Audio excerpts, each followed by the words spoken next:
আমরা সিজন ভাইয়ার কাছে মাঝে মাঝে ওষুধ নিয়ে আসি। ওনার ওষুধ কাজে লাগে।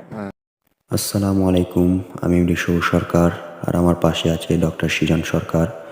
তো আজকে সকালবেলা এক ভাই আমাদেরকে কল দেয়, তার খাসিটা নাকি অনেক অসুস্থ।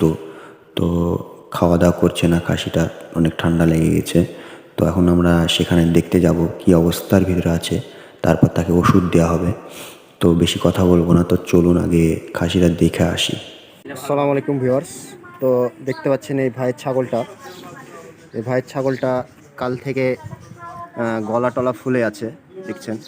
তো ইনার ঠান্ডা লেগে গেছে মনে হয়। তো ইনাকে ওষুধ দেওয়া হবে। সিজান, এটার মানে কি হয়েছে ছাগলটা? আসসালামু আলাইকুম, আমি ডাক্তার সিজন সরকার। ছাগলটা খাওয়া হয়েছিল ভাত। হ্যাঁ, ভাত খাওয়ার কারণে ছাগলটা ঠান্ডা লেগে গেছে। ঠান্ডা লেগেছে প্লাস হলো ছাগলটা পেটটাও ফুলে গেছে। পেটটা ফুলে গেছে, দেখতে পাচ্ছেন পেটটা জ্বর সমস্যা। মানে ছাগলটা অনেক কাল থেকে না ভাইয়া? জি কাল থেকেই ছাগলটার এই অবস্থা। তো ইনার তো এখন ওষুধ দেওয়া হবে না? আজকে ওষুধ দেওয়া হবে ইনশাল্লাহ। এই ওষুধে ইনশাল্লাহ কাজ হবে। তো ভাই আমাদের সাথে যোগাযোগ করলো, আমরা একটা ভিডিও করতে এসেছিলাম। তো ভাই যোগাযোগ করলো যে আমার ছাগলটার এই অবস্থা দেখতে পাচ্ছেন।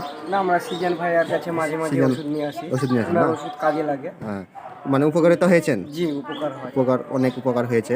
তো দেখতে পাচ্ছেন। তো সিজান, আমরা কি ওষুধ নিয়ে এনেছো না নিয়ে আসতে হবে? ওষুধটা আনা হয়নি, আচ্ছা মানে যেতে বললাম। আচ্ছা, ইনার এই ছাগলটার এখন ফুটেজ নিয়ে রাখলাম। তো ওষুধ দেওয়ার পর আবার আপনাদেরকে দেখাবো। আসসালামু আলাইকুম ভিউয়ার্স। তো গত 4 দিন আগে যে খাসিটা অসুস্থ হয়েছিল দেখতে পাচ্ছেন। তো ইনার গলাতে টনসিল হয়েছিল না?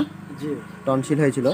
তো আমাদের ডাক্তার সিজানের কাছ থেকে এই ভাইয়াটা ওষুধ নিয়ে গত 4 দিন আগে খাওয়িয়েছিল। তো এখন দেখতে পাচ্ছেন ওনার গলা একবারে সুস্থ। তো ভাইয়া, ওনার এই গলাটা তো এখন মোটামুটি বুঝতে পারছেন নাকি? হ্যাঁ, এখন সুস্থ হয়ে গেছে। এখন সুস্থ আর হয়ে ওরকম কোনো সমস্যা নাই। না। 4 দিন আগের তো এই ঘটনাটা না? জি, 4 দিন আগে। তো এটা কয়টা ডোজ দিয়েছিলেন?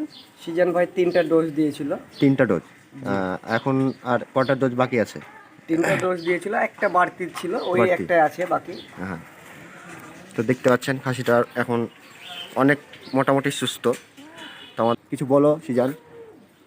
একটাই কথা বলবো যে হলো আল্লাহর প্রতি বিশ্বাস রাখতে হবে, আর আমি যে ওষুধটা দেবো আল্লাহর রহমতে খাওয়াতে হবে, তাহলে আল্লাহর রহমতে কাজে যাবে। ইনশাল্লাহ। তো দেখতে পারলেন ডক্টর সিজান